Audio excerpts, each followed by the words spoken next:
Okay. So in 2014, you made a company Yes. to do this.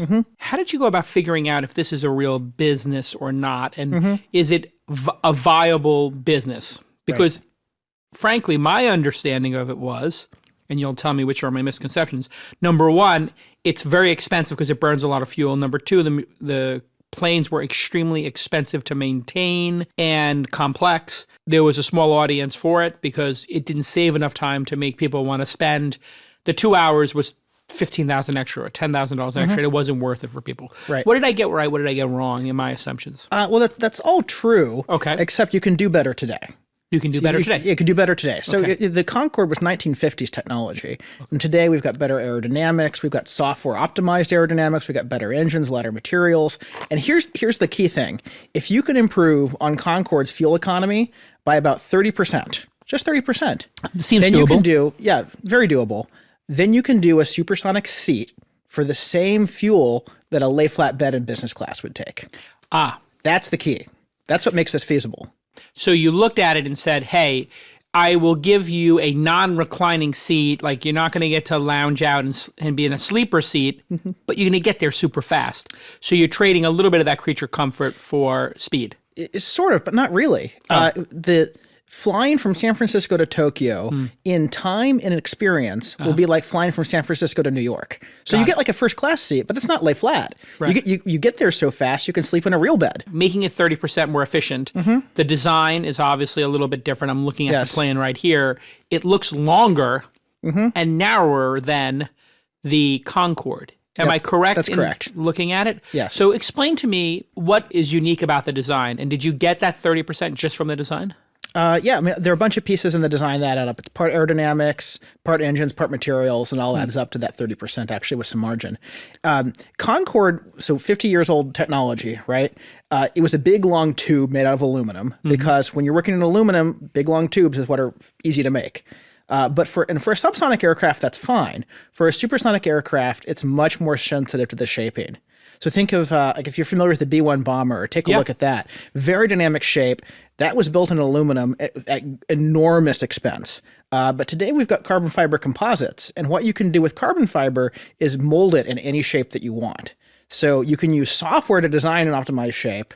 And then you can use carbon fiber to actually realize that. So if you look at our airplane, it's not a big long tube. It's a little bit fatter up front. It's a little bit skinnier in the back where the wings stick out. That's a principle called area ruling, which makes a huge difference in aerodynamic efficiency when you're supersonic. What do you think the efficiency gains will be between BOOM and Concorde? Well, it's a minimum of 30%. We've got some margin in there too. Oh, so it might even be better. Might even be better. Okay, now I've been reading about sonic boom, and they say that they're going to be able to narrow the boom. Do you see a time when boom will go New York to LA, or New York to San Francisco in an hour and a half or two? Yes, I mean, that's absolutely coming. It's just a question of timing. And today in the United States, there's literally a speed limit. No supersonic overland. Doesn't matter how quiet you are. Doesn't matter if you go and you play Beethoven while you fly. Right. You're not allowed to do it. The technology exists to quiet the boom quite a bit. And so this airplane, our design, will be about 100 times quieter than Concorde. So that's a huge improvement. Is that enough to get the rules changed? I don't know. And I think smart startup thinking on this says don't count on any regulatory change.